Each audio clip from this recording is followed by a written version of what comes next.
La première question, c'est est-ce que ça a changé les choses? Mais évidemment, je veux dire, je me suis engagé dans les Jeux, et là, par contre, c'est une certitude. Ça fait 7 Jeux paralympiques auxquels je participe, il y a un avant, un après. Depuis, il y a une transformation de la société. C'est plus que changer le regard, ça change les comportements. Ça change l'approche de la différence, du handicap. Et ça, c'est un vrai héritage qui va s'imposer à nous naturellement. Et le fait que les médias aient vraiment joué le jeu, je ne sais pas si vous vous souvenez, quelques mois avant, on disait « Ah, il n'y a pas de places qui sont vendues pour les Paralympiques, ça va être une catastrophe, les stades vont être vides. » On le disait aussi quelques années avant encore pour les Jeux Olympiques, vous allez voir la sécurité, le machin. Donc il y a toujours des esprits très brillants, très intelligents. Je ne sais pas pourquoi, ils sont tellement brillants qu'ils mettent de l'ombre sur les choses. Et on a prouvé aujourd'hui que c'était possible. Et là, on le voit au quotidien, c'est-à-dire que les personnes nous parlent dans la rue, on a plein de messages, c'est extraordinaire. Et je pense que les comportements vont changer. Après, ça va dépendre d'une chose, parce que vous dites comment faire.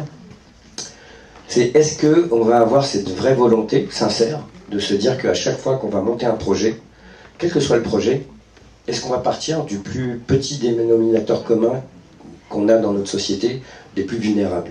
C'est ce que j'essaie de dire à ces grands de ce monde, ces grands et ces grandes de ce monde. Vous savez, vous mettre au plus petit niveau de la plus petite personne, ce n'est pas vous abaisser, c'est vous grandir en humanité.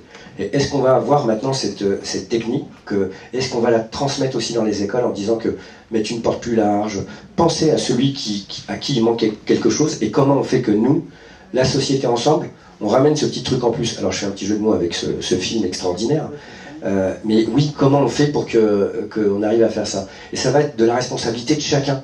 Ça veut dire qu'évidemment, nous, les militants, ceux qui avons des responsabilités, on peut faire les choses. On voit que les médias ont joué le jeu. Je veux dire, toutes ces histoires incroyables. Le film, là, avec Accord perdu, c'était juste énorme. C'est la première fois que je vois un film.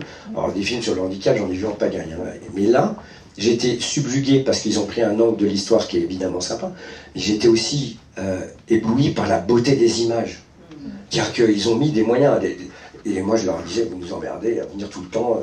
Ils avaient des caméras qui coûtaient 3000 € pour la journée et tout ça. Et quand je vois le résultat, je me dis, ah waouh, ils connaissent leur métier. Et ça envoie de l'émotion. Et ça envoie de l'émotion qui rend plus intelligent. Il y a de l'émotion, des fois on se dit, ah waouh, ça me fait mal au cœur ou machin. Et c'est pas de l'émotion charitable. C'est de l'émotion qui remet les choses à leur place en disant, la performance, l'excellence, elle est partout. C'est sûr que nous, on est un pays où on aime l'élite. Mais l'élite qui se nourrit entre elles, ça crée une forme de consanguinité, alors que l'élite qui se nourrit de l'excellence, l'excellence elle est partout.